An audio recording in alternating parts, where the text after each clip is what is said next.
A second round of looting in Chicago, folks. How many of you have even heard about this before I'm bringing it up? I've already told you, and you've probably seen, there was substantial media coverage because it was so egregious and outrageous of the initial round of looting on Sunday. And remember, there was a BLM protest, and then there was coordinated, organized looting. Right? Coordinated and organized looting of stores and boutiques and commercial enterprises in the downtown part of Chicago. I mean, these are fancy high-end stores. It wasn't just people were angry in the neighborhood and started burning down whatever they could see. That happens sometimes too with these BLM movements, as we know. But this was targeted. Well, there's been another round of it. We had the mayor of Chicago say she's going to flood the zone, right? Lori Lightfoot going to flood the zone with police. And this is not going to be allowed to happen again. This is not going to be allowed to be a circumstance that repeats itself. And then, oh my gosh, here we are a couple days later, and guess what? It did, in fact, repeat itself. It happened again, almost like these Democrat politicians have no control whatsoever over these looting, rioting mobs. This is from the Chicago Sun-Times. Lightfoot acknowledges residents, businesses justifiably fearful after a second round of looting. So the looting happens, and then we're told, oh, okay, well, she's on it now, and she takes this seriously, and anyone who asked her any pointed questions about this was getting a lot of pushback. Don't bait us, she said to reporters, that she was going to make sure that this was taken care of.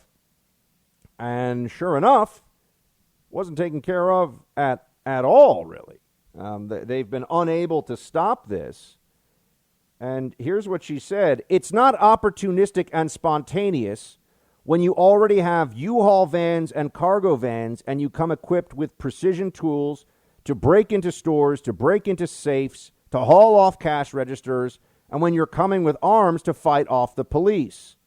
While there absolutely was a layer of opportunistic individuals, this was also organized crime, and we are going to break these crews and these rings, and we're going to bring them to justice. That is what we owe the residents of this city, period. This is what Lori Lightfoot, the Democrat mayor of Chicago, is saying, that this is actually organized crime stuff. So now BLM is at a minimum, at a baseline, being used as a kind of protection, a shield for organized criminal activity that's doing tens of millions of dollars of damage to stores.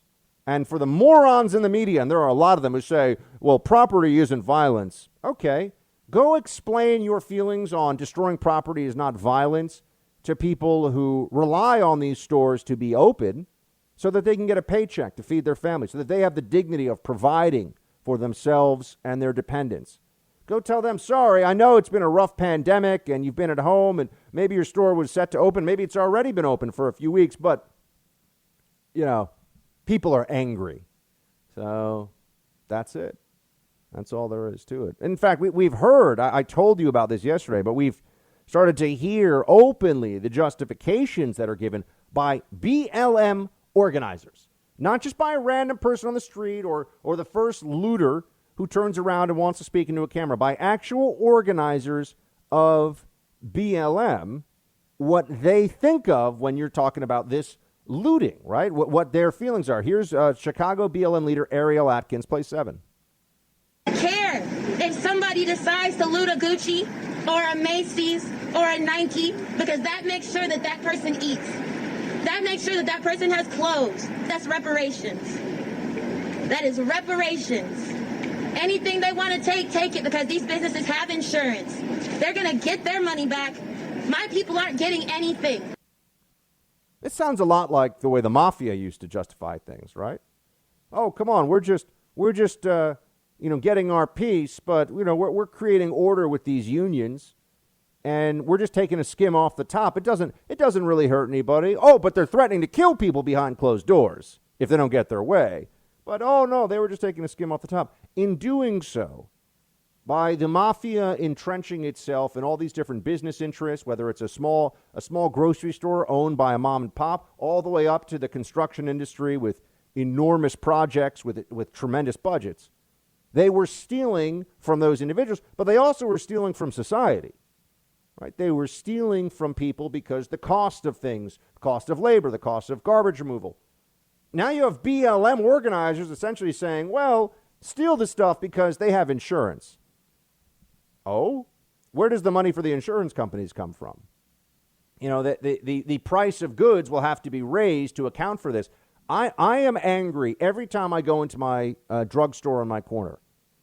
I'm angry about what has become normalized in Midtown Manhattan, where anything that is considered a commodity of some substantial value, Zyrtec, razor blades, chocolate, I'm serious, is now under lock and key. You have to get a sales associate. The only stuff that's not under lock and key is like, you know, big tubs of cleaning detergent or things like that. You know, that's not under lock and key. Although they will put some Tide and some of the detergent under. But we're just now living in a society increasingly where it's, well, you know, stealing, people steal, and that just gets factored into the cost of business. No, we don't have to accept this. We don't have to allow for theft to be a daily part of life. I remember I was in I think it's actually bankrupt now, but I was in a J. Crew store. Probably doesn't surprise you. I've been in a J. Crew store before. And I saw the list that they had posted behind the register as a reminder to the associates of how much had been stolen from that store over the course of a month. And it was jaw-dropping. I mean, it was overwhelmingly anything that's cashmere. I mean, there were certain things. But it was tens of thousands of dollars of stuff that over a pretty short period of time had just walked out of the store. And you would say, you know, 15 grand, 20 grand. You start to look at this and you say, this has got to affect, you know, how many salaries is that? How much is that affecting this company's ability to continue to produce goods and services for people? But you see, when you're pushing for socialism and identity politics and racial reparations, all of these things together, you're eliminating the basic and foundational understandings that we have in society as to how we're all responsible for our own actions, how the rules are applicable to all of us, how just because you feel a certain way, it doesn't justify actions based upon that belief. But they're increasingly open about this. And it's not just in this instance, it's not just in this case in Chicago. You also have, which I've got to tell you is such a key example of what goes wrong when you decide that you're not going to enforce the law anymore and you're not going to hold people accountable. I mean, Chicago is a mess right now. New York is a mess. Chicago's a mess. And for people who say, oh, but there are a lot of parts of the city. First of all, anyone who tells me there are a lot of parts of the city that feel fine in New York doesn't know what the heck they're talking about. Because there are enough parts of the city that are feeling like a deserted ghost town that influences the psychology of everybody else here. There are news stories now every passing day with retailers that are not saying, oh, we're not sure when we're going to reopen. They're saying we're never going back. Too expensive, not worth it, too much risk. This is how you destroy a community. This is how you ruin a city. And Democrats are actively doing this. Can you imagine what things would be like if the Democrats had not launched this madness campaign of BLM and Antifa and all the things that we're seeing, and they were just able to focus on, hey, we're going to get you guys back to work. We're gonna bring the country together. Donald Trump has failed you in this pandemic. We're going to make things better for you. We're going to make you safer, happier, healthier. If the Democrats did that, I think it would be tough for Trump, even though I believe they're blaming him unfairly and far more than they should, where he deserves blame, and mostly blaming him for things that aren't his fault at all, and certainly not giving him any credit for things he's done well. That would be effective messaging. Instead, the Democrats, they can't help themselves. This is who they are. This is what their party's all about. Emotions, lawlessness, rage, historical grievance. It's very damaging. This is toxic. It's toxic throughout our society. but this is now central to their ideology. So that's why we have this movement, because ultimately I think this is of political benefit to Republicans. It is not going to be a benefit to the Biden-Kamala ticket. In fact, you see who they've elected. They haven't put forward on the ticket people that are openly aligned with the anti-cop movement that is dominating the Democrat Party. They put people that are kind of going to fake you out on that and say, well, we still think cops are important. Meanwhile, if you go, and well, they're going to say that, let me just note, and then also spew a lot of nonsense about, systemic racism and policing and all. They're going to do a lot of bowing and kneeling about all that. But, they're not saying abolish the cops. They're not saying defund all the police departments. Kamala and Biden, the mainstream Democrat Party is. But you look at Portland, and they have a new attorney general, district attorney, not attorney general, a new district attorney there, who has put out a list of all of the crimes that will more or less be abandoned as a prosecutorial issue. Presumption, this is an official statement put out by the Portland district attorney. All right, remember, Portland is a mess. Now, over 2 months of nightly riots, they've gone out more into the residential areas, not just in the downtown now. They're terrifying people. They attack people who get in their way. Who knows how many millions of dollars of property damage have been done here. And the new district attorney has put this out. Presumption of dismissal declination. We will presumptively decline to charge cases where the most serious offenses are city ordinance violations and crimes that do not involve deliberate property damage, theft, or the use or threat of force against another person. Crimes in this category include interference with a police officer, disorderly conduct, criminal trespass, harassment, riot. That's right. They won't use those charges anymore in Portland. I'm telling. This is completely serious. I'm telling you the truth. They will not use those charges anymore. They don't find that necessary. They don't find that useful. So you can now, if someone tries to arrest an Antifa lunatic for, let's say, breaking in the window of a federal courthouse and trying to set it on fire, his buddies can all mob that police officer, push them, shove them off, and try to help them. No charges. Interference with the police officer, no charges. Unless they're going to try to claim assault on a police officer, but they won't make that stick as long as the officer doesn't have any injuries, right? And it have to be pretty serious injuries. When I talk to you about lawlessness, when I talk to you about the Democrats abandoning rule of law, it's not an exaggeration. It's an observation.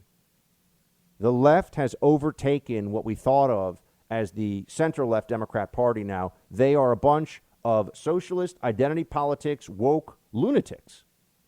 And this is including people who are in roles like district attorney, state attorney general, and all the way up. I can't believe we're losing our home that we didn't even sell. That's what Deborah said when she found out that she was the victim of home title theft. This is a crime that can actually cost you your home. The FBI is trying to raise the alarm all across the country about this. Here's how it works. The bad guys find your home's information online. Then they forge your signature stating that you sold your home to them. You often won't find out about this until the eviction notice arrives, and the usual identity theft protection services don't actually protect you. You need to go with Home Title Lock. Home Title Lock creates a virtual barrier around your home's title. Simply go to HomeTitleLock.com and use promo code BUCK for 30 free days of protection. You can also check to see if you're a victim of this crime and don't even know it yet.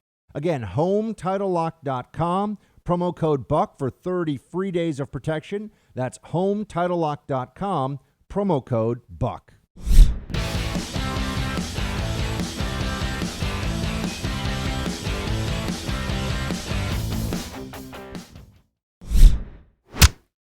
This is not about the money, and it certainly isn't about, the demonstrators. I mean, be real, I have a lot thicker skin than that. It really is about the overarching lack of respect for the officers, the men and women who work so hard day in and day out. Lack of respect for the officers. That is the former now, or about to resign, police chief in Seattle, Carmen Best. I believe she's the first African-American woman to hold that role in Seattle. She's resigning. She's quitting her job because people are so disrespectful to cops. Now, I want to make sure that we have no illusions about this. I want to make sure that everybody is very, very clear. Disrespect for cops is a problem of the Democrat Party. This has been a creation of the Democrat Party. This is something that they have pushed for with the BLM movement, the lies that it is based on. I don't just mean the original founding myth of BLM, that Mike Brown was murdered by a racist white cop, but the lies that young black men are routinely murdered by unarmed black men who aren't in the process of trying to seriously harm or kill somebody, are routinely murdered by police officers without consequence. That's the foundational lie of the entire BLM movement. It's just not true.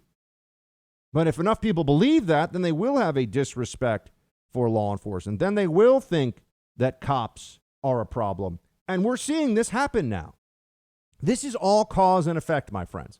This is very clear.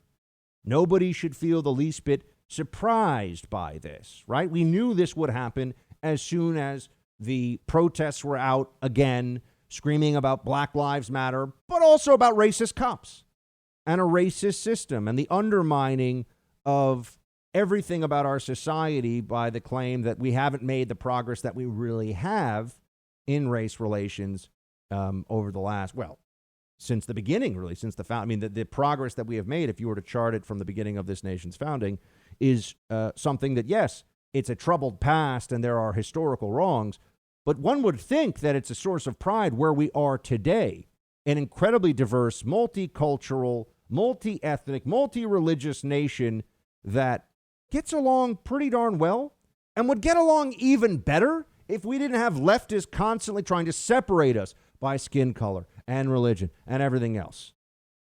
But it is effective for their purposes, for the acquisition of political power. It's effective for their own narrow benefit. And so that's what we hear about, and that's the reality of the Democrat Party today. But you got Lori Lightfoot, African-American female mayor of Chicago, feeling like, she can't get things under control there with the looting.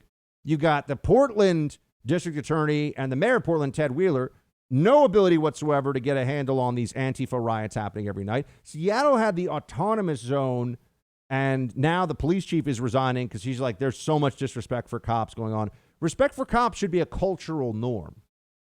It should be something that we all understand. The same way that still, fortunately, there is a bipartisan, although it's much more common for conservatives than leftists. I'm just going to say it. I mean, leftists can still hate the military, and they do.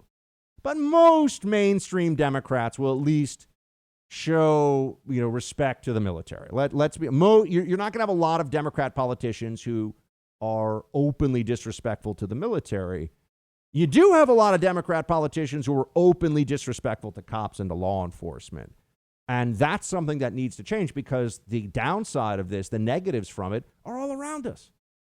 I mean, I can't even go and visit my parents now without practically stumbling over a crazy heroin addict lying in the street where I live, because de Blasio thinks that it's mean, that it's not really in the interest of social justice to take people who are basically completely mentally disturbed and get them assistance. No, let them wallow in the streets. And if cops try to remove them, then all they have to do is scream, oh, the cop is being rough with me. And de Blasio and other Democrats will rush to the scene and say, oh, this is brutality. Oh, this is terrible. Taking the other side against the cops is going to have consequences. And we know that because we're seeing it.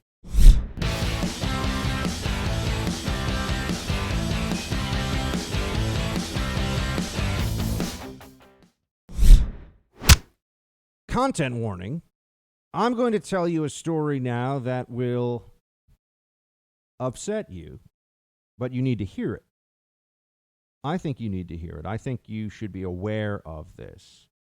And I can also tell you that it is almost certainly the case that you have not heard this anywhere else. Maybe a couple of you will have seen some mention of this on social media. But no, this is a story that is being actively buried by the national news media. And I told you it's a content warning because it's a story that it's so upsetting that you wonder how something like this could happen in the world at all. I mean, how could something so evil be done? I don't like to say occur, be done. And there's a name that you should know. The name is Canon Hinant. And Canon Hinant is a 5-year-old boy. And he was, and I think this was down in North Carolina. He was riding his bike. He's a 5-year-old boy. He's riding his bike, and he's just enjoying himself. He's with his 2 young sisters. Cannon's just about to start kindergarten. It's a kindergarten age child.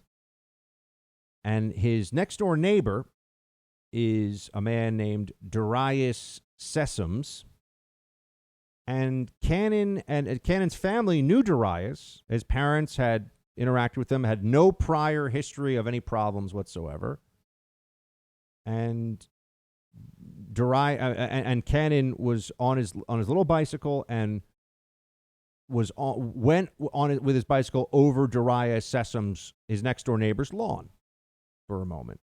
Right? He's a 5-year-old boy. Darius Sessoms went into his house, came out, produced a firearm, and executed 5-year-old Canon Hinant with a gunshot wound to the head in broad daylight in front of his 2 young sisters. Executed him.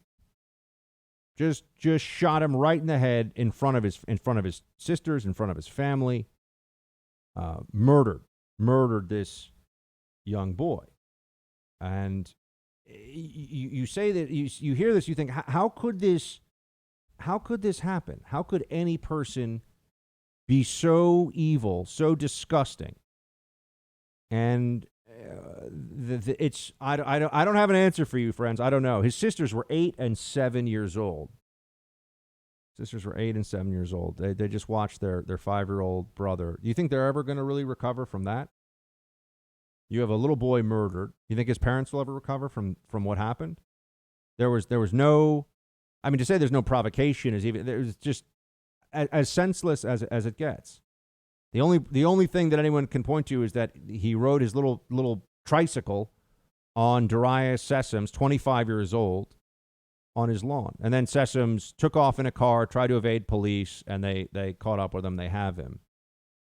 And yeah, the GoFundMe that was established for the family here of young Canon Hinant says that it was because Darius was that he was upset that he rode his bicycle on his lawn.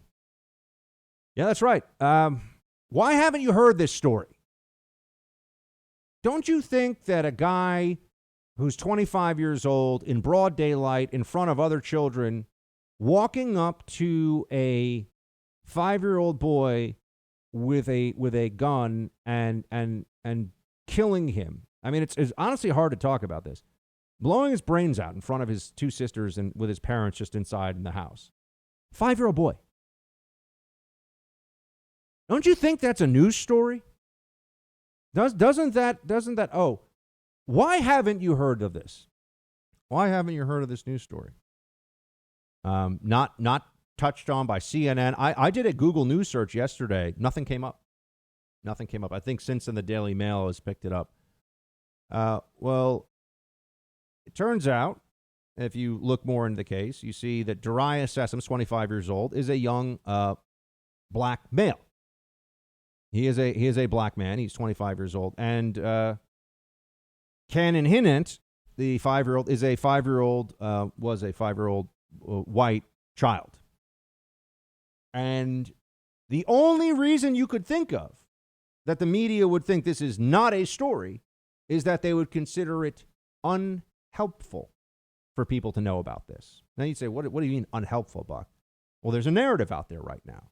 There's a narrative that there is hatred that only goes one way that exists in society, that white people in America, and it's just white people who are the racists, that white people are oppressing and even killing young black men when we're talking about police now, but killing young black men because of racism and systemic racism, and that this is the greatest public safety and violence threat that we face in society today. This is the narrative of the left. This is what they tell us.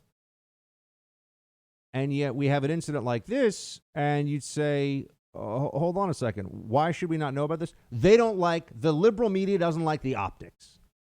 They don't like the optics of this.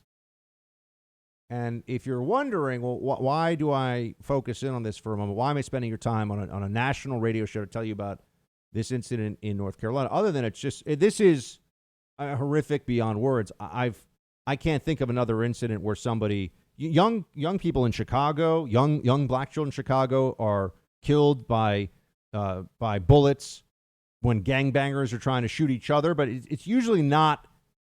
I can't think of a case where someone walked up to a 5-year-old and shot him in the head on purpose like this.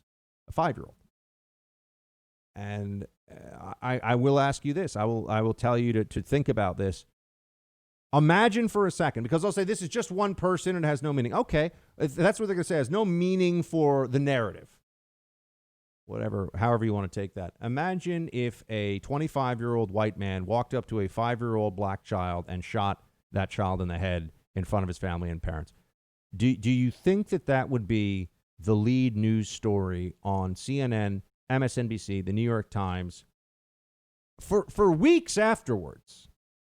I mean, this would be, there would be every Democrat politician, there would be a national outcry and outrage. And yes, there might be riots and there might be looting and there might be really terrible things that happen.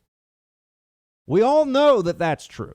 No honest, serious person would disagree with that. They can pretend, but then they're just being open liars. But why is it that this happens? And not only do we not expect riots and politicians and other people to weigh in on this, but because it's a 25-year-old black man who killed a 5-year-old boy, executed a 5-year-old white boy in front of his family, news media doesn't want to touch it. They don't even think this is a story. Something this horrific hits a very basic human part of you. And I'm sorry, but we've spent months now mourning as a country the death of a guy who was an adult, a career criminal, who refused police commands, who had meth and fentanyl in his system, enough to kill him when he was arrested. And we have murals being painted, and we have people getting fired from their jobs for not begging and pleading for, I'm anything for the martyr George Floyd. Just anything I can do to show my obedience to the cause, for months. And you have this incident where a 5-year-old boy, as blameless and innocent as any child could be, is murdered in broad daylight. And it's not even a news story. I know they'd say, Buck, but it's police versus. Yeah, but here's step one of not suffering from, of not having a violent interaction with cops. Don't be violent against cops. That's step one. Don't refuse commands. Don't wrestle them. Don't fight against them. That's step one. Well, we're never allowed to talk about that. This isn't even a news story. This doesn't even get any coverage. Friends, how can we pretend that we're having an honest conversation in this country about violence, about justice, about race, when this is buried? It's buried. This is a story that has been intentionally buried. You do not, or you will not hear, you have not heard Canon Hinant's name in the national media, and you won't. Because they think they serve a bigger, a higher purpose. The constant exaggeration of racism in this country, which the news media is always doing. And the pretense that there is only hatred that extends in one direction here. One direction. Do you think that they would be willing to impute motives of a bigoted or racial nature if this was a 25-year-old white man who shot a 5-year-old black child in front of his family for no reason in broad daylight? I'm sure the media would be willing to impute They would look through his social media. Oh, if he was a Trump supporter or something, it must be because he's a white nationalist, and they'd go for all this stuff. But in this case, do you think anyone will even raise the possibility that there was any racial animus in this execution? No, they won't. I'm saying they won't even think that it's a possibility. They won't even think it's a possibility. No, instead, you have this cold-blooded killer who is not even considered a real news story. Not even a real news story. I'm sorry. The national news media, they are in fact the enemy of the people. They are morally decrepit and disgraceful, and I don't know how they sleep at night, other than to continue to believe in these delusions that for example, racial animus is only possible. This is liberals believe this. They think that racism is only possible from white people against other people. That there's no other version of it. There's no from the other side hatred that could be considered bigotry because of the structure and historical oppression and all this stuff. But no, if we think about human nature and human beings, all people of all colors are able to choose evil. All people are able to and do choose hatred, choose to despise others for immutable characteristics. And we are in a total lockdown as a country about this. You can never speak about the possibility of hatred that exists against people who are supposed to be the oppressor, against people who we're told are the reason for all systemic oppression. No, it's racism is a one-way street. We're told, and that is Democrat dogma. And so that's why when they adhere to this, when they believe all these things, that also influences the way that news stories get covered. And as I've said, this is, if you change the races around of the victim and the murderer here, this is an enormous national news story. Why? Why is it enormous? We all know it would be. I mean, George Floyd is an enormous news story. This guy, is an adult. He's interacting with cops where he's a criminal, and he is being aggressive, or I shouldn't say aggressive, unwilling to respond. That's a huge. We've had the whole country, the president, everyone's had to talk about this. This situation, no, there's nothing else to say. They're just a random guy doing a bad thing, and he'll go to prison for it. End of story. And you don't even need to hear about it. Well, that's very convenient for the narrative, isn't it?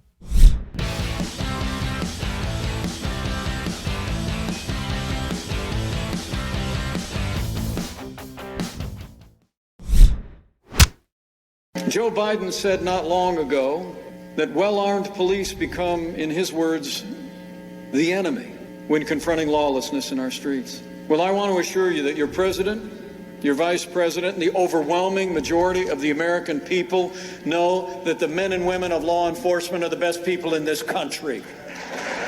Law enforcement isn't the problem. Law enforcement is the solution. Very clear separation between the two parties on this one. Democrats have really they've boxed themselves in now. They are all about the delusion that law enforcement is the cause of society's ills in a country that has had plummeting violence, and it has been getting safer until this year. This year is the anomaly. What changed this year?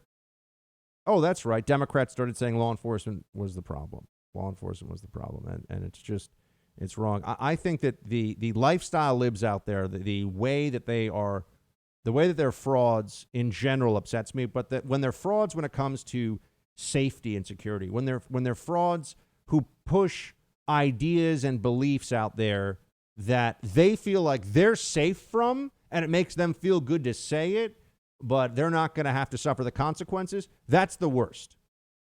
That's where I really just completely lose any patience whatsoever with libs. And this is on the issue of law enforcement and what's going on with the crime surge across the country. It's absolutely what's happening. It's happening all over the place. So I find this disgusting. Oh, remember the guy who, I think he's an adult now, so we're allowed to criticize him. For a while, the libs loved this guy because he was one of the high school students at the terrible shooting, the Marjorie Stoneman Douglas High School but he became a huge anti-NRA guy, and, we got to ban the guns. And, I mean, he's an imbecile. The guy's a Nimrod, doesn't know anything about anything. Now he's an adult, I can say it, public figure. There was a while where if you called this guy out, you were risking your job. Oh, corporate media. Oh, we need to have a boycott. He's just a child. They do the same thing with Greta. Oh, let's let her dictate to us what global policy is on climate. She's an ignoramus. She doesn't know anything. Oh, she's a child. Oh, well, I'm glad we're listening to a child. Libs, no principles. Just emotions, coercion, and whatever feels good. David Hogg was talking about why he hesitates running for office. Play 12. But we've got to start rebuilding and build back better this country now, or else it might be too late for the next generation. And if we don't go out and vote, Gen Z could end up being the last generation. Do you plan on running for office, David? I mean, honestly, I don't know. It's something that I'm always conflicted about, because I think about, pushing the system from the outside and making people uncomfortable. But then I look at someone like John Lewis, who was, so amazing. Like he talked to us in the weeks after the shooting and helped offer us advice. And I think it's important to have the right people on the outside and the inside, but also, I mean, frankly, I think we got enough cisgendered straight white men in office right now, and it might be time for a little more diversity. So I don't know. Enough white men in office, David Hogg says. So maybe he's not going to run for office. No, he shouldn't run for office because he's not very smart.